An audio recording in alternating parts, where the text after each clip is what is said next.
Olá, eu sou o Leonardo Kitsune. Fábio Urso, e eu gostaria de saber, Kitsune, você acha que nós vamos falar de um clássico hoje? Olha, eu não sei porque só o tempo vai mostrar se o sucesso durará. O que a gente tá fazendo com a nossa vida? Deus do céu.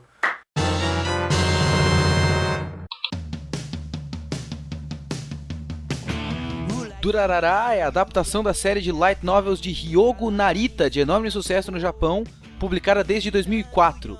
O anime foi produzido em 2010 pelo estúdio Brainsbase e tem 25 episódios. Se você quer saber o que é Durarara, bom, tem um menino do interior, um grupo anônimo de internet, uma gangue de arruaceiros, um cara manipulador, uma fada irlandesa numa moto, uma espada sobrenatural, um garçom absurdamente forte e um russo negro que vende sushi, tudo junto e misturado no distrito de Ikebukuro, em Tóquio. É sério, eu não sei mais como descrever mais especificamente do que isso. Assistam em verão. Durarara é um anime de 2010 que é considerado um dos melhores, pelo menos daquele ano, um dos melhores recentes. Você costumava falar que ele é a prova de que ainda se fazem animes bons, né? E eu concordo ainda. Você concorda com você mesmo? Por que eu não posso concordar comigo mesmo? Pera aí. Se nem você concordar com você mesmo, né, cara? Porra! Eu concordo com você que ele é uma prova de que ainda existem animes bons. Apesar, ele é dessa nova leva de animes baseados em light novel, né? Assim como uma outra obra desse próprio autor que é bacano, que eu ainda não assisti e não nos cobrem o VideoQuest bacano, haverá, mas eu preciso ver antes, então calma. Mas eu sei que bacano é muito bacana. Eu precisava fazer, desculpa. Eu precisava. Tá. Tirou. Tirei, saiu. Pronto, tô bem, tô legal. A questão é, eles animaram, acredito eu, pelo que eu entendi da estrutura narrativa desse anime, ele tem 24, 25 episódios, eles dividem em duas partes, então acredito eu que cada parte é um desses livros, e são duas partes até, eu diria que até bem distintas no seu apreciar, digamos assim, apreciar de cada um. E sua organização narrativa também. Também. Vou falar primeiro do primeiro arco. Essa primeira metade vai até... Não dá pra dizer que é metade porque são 11 episódios de um anime de 25. Mas essa primeira parte, ela constrói o mundo. Você vai conhecendo Ikebukuro. Que é um bairro de Tóquio. Um bairro que, se a gente for ver por esse anime... É loucura, cara, baby! aquilo é Mordor. E essa primeira metade, eu acho muito legal até. Eu gosto bastante, ela é, eu diria até, de fácil apreciação, se você não se perder na quantidade de personagens que vão sendo apresentados e jogados na sua cara. Porque cada episódio é um personagem novo, e cada um deles tem seu próprio background, obrigado, sua própria personalidade, seu próprio jeito, então eles vão se amontoando ali. E aí você tem alguns flashbacks e alguns episódios pra cada um, sabe quando tá apresentando cada personagem de um mundo? É como, eu considero inclusive Durarara como um anime sandbox, digamos assim. Você não tá vendo a história do Mikado, você tá vendo a história dessas pessoas que estão nesse espaço. E aí depois a câmera vai pra um cara. E que até se você reparar as classificações de Homero, narrativamente, ele tinha uma classificação Não era Homero, era Aristóteles, muito obrigado. Ele falava que exigia toda uma classificação de literatura para quando você falava de um local, de um povo específico. É o que ele fala de unidade de espaço. É a unidade do espaço, porque tem a unidade da ação, unidade do tempo, se eu não me engano, e a unidade do espaço. Ou seja, ou você narra a história de um lugar, ou você narra a história de um período de tempo, ou você narra a história de uma ação, de acordo com Aristóteles. Então, não é a unidade de ação, você não está vendo a narrativa, por exemplo, do objetivo do Mikado, que é chegar do ponto A ao ponto B. É todas as pessoas envolvidas nesse lugar. Essa primeira parte eu gosto muito, principalmente pelo episódio 11, que pra mim tem uma das cenas, que era uma cena... Eu não sou um grande fã de Durarara, já vou falar agora. Eu não me empolgo muito, eu não acho que é essa maravilha toda. Eu admiro muito, mas não é, oh meu Deus. Só que a cena na cidade, onde todos os telefones tocam, a gente não vai falar agora por que acontece isso. Aquela cena me arrepia. Me arrepia pela simbologia, a gente vai chegar lá. Aquela cena é demais pra mim. É quando de certa forma, você pode perceber que a própria cidade, Ikebukuro, Ikebukuro, o bairro, né? Ikebukuro, ele é um personagem dentro da série. Então, esses 11 primeiros episódios são pra estabelecer justamente isso. Exato. E a segunda parte, eu acho que é justamente pra fazer com que cada um desses personagens tenha a resolução do seu plot. Sim, só que o Mikado, ele tem a resolução do plot dele na segunda metade. Só que tem outros personagens que começam o plot surgir na segunda metade pra ser resolvido lá mesmo. E, cara, tem uns 4 ou 5 plots diferentes rolando ao mesmo tempo, né, velho? E isso fica confuso, porque você tem o plot dos 3 principais, o plot do que se pode chamar vilão da série. Sim. E todos eles estão rolando ao mesmo tempo. E se chocando, né, cara? E se chocando e se misturando, sem que nenhum personagem perceba, e você fica confuso. Tá certo que assim, dizer que uma coisa é confusa, por isso é ruim, é um argumento meio fraco, porque também vai da nossa capacidade de entendimento.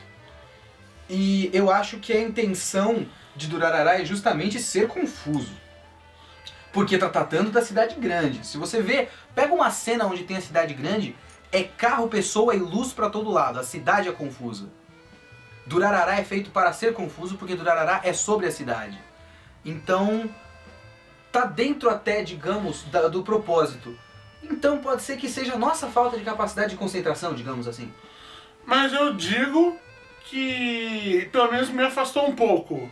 Eu tava me importando com os plots, mas eu gostaria que pelo menos tivesse no máximo 2 plots por vez. Então eu vou dizer que essa segunda metade tava tanta coisa rolando que eu fui perdendo interesse. E aí eu fui me enchendo o saco, sabe? Então acabou Durarara, eu não tava me importando tanto assim. Não tanto quanto eu me importei no fim da primeira parte, no episódio 11. Que aquilo me arrepiou de tão foda. E no fim eu tava, caralho, acaba logo essa merda, velho, vamos. Mas esse sou eu. Mas a gente não pode, uma coisa que a gente não pode dizer é que Durarara é igual a tudo que tem por aí. Durarara é diferente, é não convencional, eu até diria, e é, assim, surpreendente. Eu tenho que dizer que Durarara é surpreendente. Eu não consigo prever nada do que acontece. Ao longo do assistir de Durarara, eu não conseguia prever o que ia acontecer. Era completamente imprevisível, era uma coisa maluca, acontecendo a cada instante.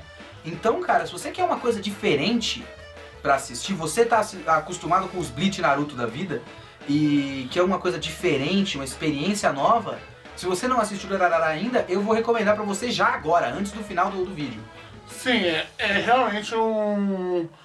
Ele tem uma... Nesse sentido, acho que a gente podia até acrescentar uma parte técnica, que ele tem uma trilha sonora boa. Olha, tem trilha sonora boa, tem uma animação bem feita pra uma série que nem precisava ter uma animação tão bem feita assim. E tem, acho que, um jogo de cores legais. Nossa, cara, é muito bem dirigido. Durarara é muito bom. Não é porque eu não sou um grande fã que eu posso deixar de dizer que é bom. É muito bom e é muito recomendado. Você tem que ver. Principalmente porque ele tem um grupo bizarro, extenso e muito diferente de personagens. 少年が少女に恋をするまであと少年が少女に告白するまであと Vamos falar brevemente de cada um dos personagens dessa série que são o charme da série, vamos lá. O que dá pra dizer que é o personagem principal é o Mikado. O Hyugamine Mikado. Que ele não é muito diferente de boa parte dos personagens pós-Shinji, né? É verdade, ele é um protagonista meio Shinji. Não, ele não é não. Ele não é não porque você tem muitos protagonistas que têm medo. E ele não é um cara com medo. Ele é um cara que, de uma forma diferente, tá buscando uma aventura na vida. Não, Ele é diferente. Ele é muito diferente, mas ele tem um pouco dessa pegada. Porque ele não é nada tão especial assim. Ele se mostra especial ao longo da série. Bom, ele começa como um cara comum. Ele é só um moleque de interior que tá vindo pra cidade grande e fala, cara, eu quero uma coisa diferente na minha vida. Ele não é um cara muito carismático. Tem que dizer, ele não é carismático, ele não é o cara super legal, assim, que da hora, eu quero ser que nem o Mikado, que foda, não sei. Tanto é que outros personagens acabaram ficando mais famosos dentro do... Os mais famosos são Isaiah, o maluco psicopata, psicótico, maníaco, perigoso, depressivo E que precisa de um bigode. Isso. E o Shizu, que é um personagem absurdo. Antes de falar desses dois caras, vamos pro resto do trio, que tem o Masaomi. Eu sempre gostei dele, desde o começo. Eu sempre achei ele... É o tipo de personagem metidinho, só que ele foi bem feito. Então ele vira um cara carismático. Ah, sim. O que eu gosto dele é toda a revelação que é mais pra frente pra ele. Eu acho que nesse ponto a gente já pode falar. Tem spoilers a partir de agora, que a gente vai falar de personagem que se a gente não falar nada, não adianta falar. Então ele é líder de uma gangue. E ele é ex-líder, né? Ex-líder, ele retoma a liderança. Então, o fato dele ser ex-líder de gangue e tal, e como ele abandonou, eu acho que é uma coisa interessante, que mostra como cada um estava ligado à cidade de alguma forma. O terceiro membro do trio é a menina peituda Anri. Eu juro pra você que eu não consigo achar graça nela, nem quando é revelado que ela é um ser sobrenatural que tem uma espada que sai da mão. Mas nem assim eu consigo gostar dela, eu acho muito sem Eu graça. gosto mais da espada. A espada é muito mais interessante. Aliás, toda essa trama da espada, meu amigo, essa é a parte que já tava de saco cheio. E aí começa uma enrolação que não sei quem tinha uma espada mágica e corta a conexão da cabeça da Celtic, do corpo com a cabeça, e aí vende pra alguém que vai nela, e é tudo uma complicação pra ter a desculpa pra aparecer a espada nessa menina que... me irrita essa porra. Isso é um pouco daquela sensação de tudo tem que se juntar no final. Pois é. Vamos pro próximo personagem. Sim. Celtic. Celt. Muita gente gosta da Celtic. Eu gosto dela muito visualmente. Eu gosto dela até como personagem. Eu ia falar isso porque eu não gostei quando revelou-se que ela é um personagem de verdade que a gente teria que acompanhar a vida dela. Eu queria ter ficado no escuro, eu queria que continuasse um mistério. Só que ela é um bom personagem. Pelo menos eles trabalham a história dela. Não é só sim. não pelo menos falam, é isso. Pronto, acabou, fechamos a loja, vamos embora. A gente acompanha ela como uma pessoa normal. Isso aqui é o mais curioso. A gente acompanha a Celtic como uma pessoa normal. E ela tem seu objetivo, seus desejos, seus medos. Sim. Ela é uma pessoa... Só falta uma coisa. Bom. Todos faltamos alguma coisa. Tá certo que o dela faz um pouco mais de falta, mas enfim. Passando pro Shizu. O Shizu é um dos personagens preferidos, inclusive de fãs de yaoi. Adoram, você tá ligado, né? Tô ligado. Shizu e Izaya é um casal assim popularérrimo. E enfim, isso não é um problema nosso. Mas eu não consigo ver tanta graça no Shizu, sabia? Eles são um cara forte? Pra mim, ele é um cara forte. Tem o flashback dele. E eu tô pensando que vai explicar a força dele de alguma forma. Explicar, não cientificamente, mas explicar com alguma lógica bizarra. Tipo, sei lá, ele foi agraciado por Deus. Mufasa apareceu nas nuvens e falou, você é forte. Mas é só, eu sou forte. Eu gostaria que o Mufasa... Eu já disse isso uma vez em um vídeo, eu digo de novo. Eu quero que o Mufasa apareça nas nuvens alguma vez pra mim. Então pra mim o Shizu é um cara forte. Eu não consigo ver graça nele, eu não consigo ver... Eu consigo até ver carisma. É um personagem interessante em cena. Mas eu não consigo ver o papel dele nessa história, a não ser fazer parte da cidade. Já que a cidade é um personagem, ele é um personagem da cidade. Mas fora isso, eu não consigo. Se vocês veem o sentido no Shizu, manda e-mail pra gente. Eu não consigo, juro pra você, é limitação minha. Eu acho que ele também tem um pouco de ser um cara bonito. Só isso? Ué. Izaya. Izaya, eu tenho que dizer que ele é razoavelmente desenvolvido. Ele é um daquele tipo de psicótico que se acha superior a todos e que... Ele se considera fora da humanidade. Então ele pode estudar a humanidade porque ele está fora desse contexto. Então ele ama os humanos e tudo que ele faz, ele movimenta pessoas, ele causa mortes. Ele não chega a matar ninguém, mas ele acaba causando uma série de mortes só porque ele quer saber a reação das pessoas. Ele é mais ou menos o vilão do Hellsing, só que com um objetivo um pouquinho mais específico, fora do isso é divertido. É mais um vamos ver no que dá. E eu não consigo aceitar que toda a história seja movimentada por esse personagem. Não dá, não desce. O Izaya não desce. Você desce, Izaya? Eu aceito. Quem dá certo pra mim é o Simon, o russo negro. Ah, cara, isso não dá certo pra mim. É imbecil demais pra mim, tá? Você tá falando sério? Não, isso é muito bobo. É bem babaca. Apesar dele ser um cara centrado, né? Você vê que ele é um cara inteligente pra caralho. Ainda mais quando ele fala russo. Ainda mais quando ele fala russo no último episódio. Ele é um cara inteligente, ele é um cara que tá vindo tudo de fora e ele fica meio que... Ele é também absurdamente forte, que nem o Shizu. Só que ele é o cara que vê de fora porque ele não é japonês. Olha que interessante. Um ponto de vista diferente, culturalmente diferente. Inserido, a gente não sabe se forçadamente ou não, dentro daquele contexto japonês. Vendo tudo de fora e avaliando com mais calma. E aí ele vê, caralho, esse moleque vai pra morrer. Tem uma vida inteira pela frente e esse menino tá querendo se matar. Ou então no último episódio ele dá um soco na cara do Isaiah e coloca ele no devido lugar dele, sabe? É muito interessante o Simon. O Simon representa uma coisa muito bacana nessa série. Eu gosto do que ele representa, não gosto da ideia dele. Só porque ele é um russo negro que vende sushi? É. Ah, bom, é babaca. Não precisava de tudo isso. Podia ser um russo. Ponto. Mas o cara foi extrapolar. Mas enfim, a gente vai ficar brigando com limitar a criatividade dos caras, vai ficar meio complicado também, cara.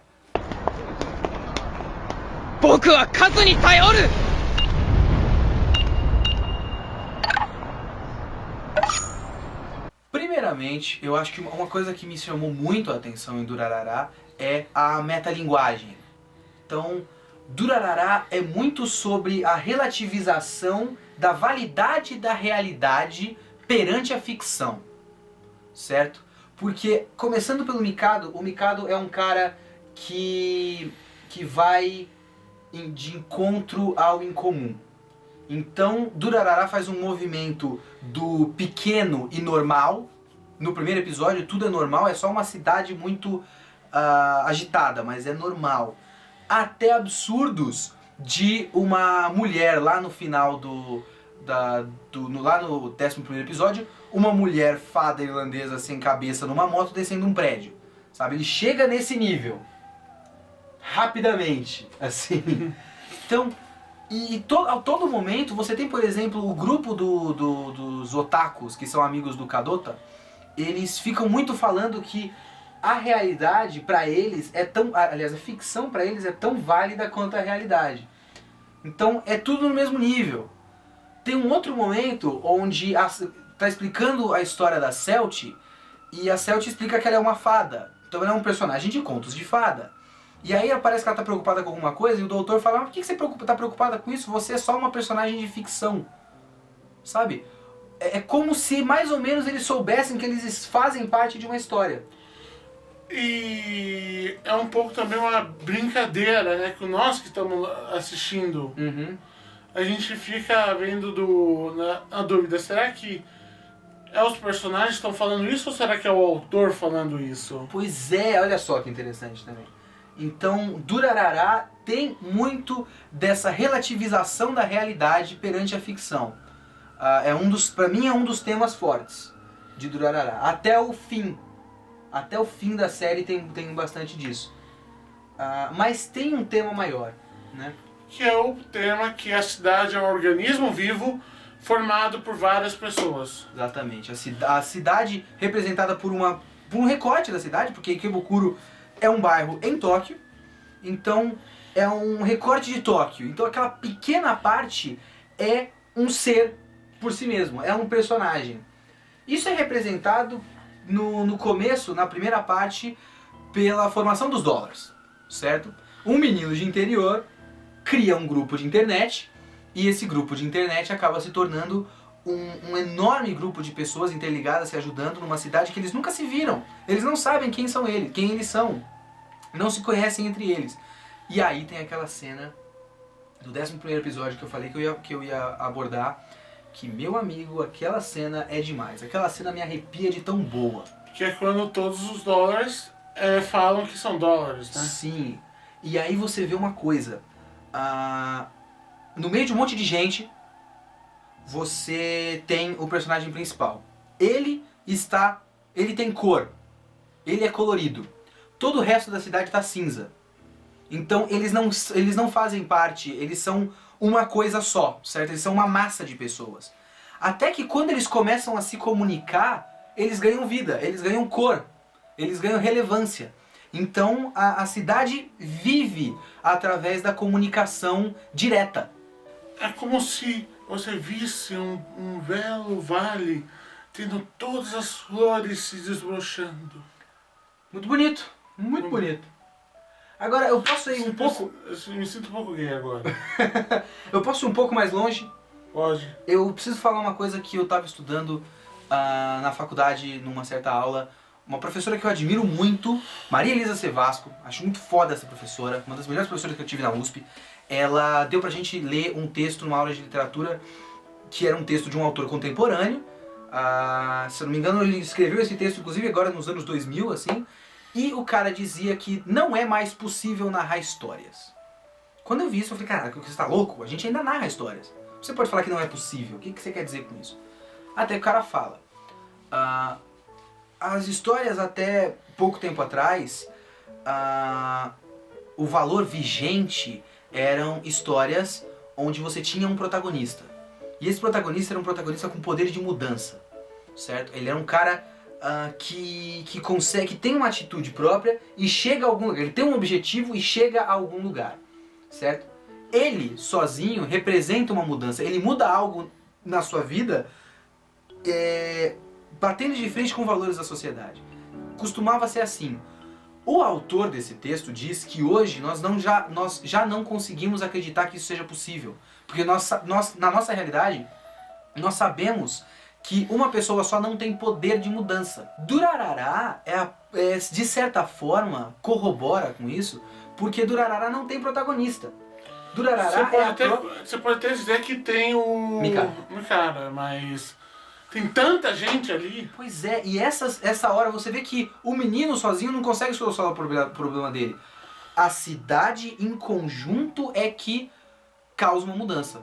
Todo mundo, quando começa a se comunicar, ganha cor, certo? Na segunda metade, você tem um grupo de amigos próximos nessa cidade. Um homem consegue fazer com que esses 3 amigos, cada um com o seu grupo, certo? Porque a menina tem o exército de zumbis dela. O moleque, o Mikado, tem os dólares e o outro tem a gangue dele. Ele consegue fazer com que, mesmo que eles estejam fisicamente próximos, eles estão ideologicamente um contra o outro, digamos assim. Então, todo mundo se comunica só pela internet, que tem os dólares, certo? Todo mundo se comunica por lá. Mas quando você tem comunicação cara a cara, a coisa fica truncada. Isso é a cidade. Isso é aquela história de você morar numa cidade grande e você não sabe quem é o seu vizinho. Eu não sei quem é o meu vizinho. Você sabe que você mora numa vilinha. E eu não gosto do meu vizinho. Então você perde aquela coisa... Tá ouvindo? Grita mais. Você perde aquela coisa da cidade grande, da cidade pequena, que você tem comunicação entre as pessoas, certo? Tanto é que... Aquilo que eu falei, as pessoas quando se comunicam ganham cor. No momento que o menino fala, o Mikado fala que ele quer quebrar os dólares, quer extinguir os dólares, uma pessoa fala no fórum: mas se isso acontecer, a gente vai virar invisível, a gente vai virar incolor, certo? Então essa segunda metade eu acho que é sobre a incomunicabilidade entre as pessoas dentro desse organismo que é a cidade moderna. Acho isso um tema muito bacana, abordado num arco muito confuso e bizarro. Infelizmente. Infelizmente. Urso, não vou ficar enchendo o seu saco com um monte de coisa de nossos meios de contato dessa vez, ok? Tá tudo aqui passando na frente. Sei. Você vai começar a falar metalinguisticamente como é? Não vou falar para as pessoas se inscreverem no canal do YouTube, não vou falar para as pessoas irem pro blog, que é o videoquest.wordpress.com, nem vou falar que em breve a gente vai ter um site. Isso é, se esse vídeo não sair antes disso. Eu não vou ficar falando essas coisas, não. Você já acabou de falar. Não falei, cara. Não falei pra mandar e-mail pra videoquest@live.com e nem pra seguir a gente no Twitter, que é @video_quest. Não vou ficar falando de novo. Não vou ficar te enchendo o saco com isso. Certo? Você tá falando tudo de novo. Certo? Então, Urso, essa é a hora de dar tchau. Tchau! A gente tem que achar um tchau metalinguístico em homenagem a Durarara. O que seria um tchau metalinguístico? Cara, isso é muito complicado. Assim como Durarara. Então vou dar um tchau desse jeito mesmo. Tchau.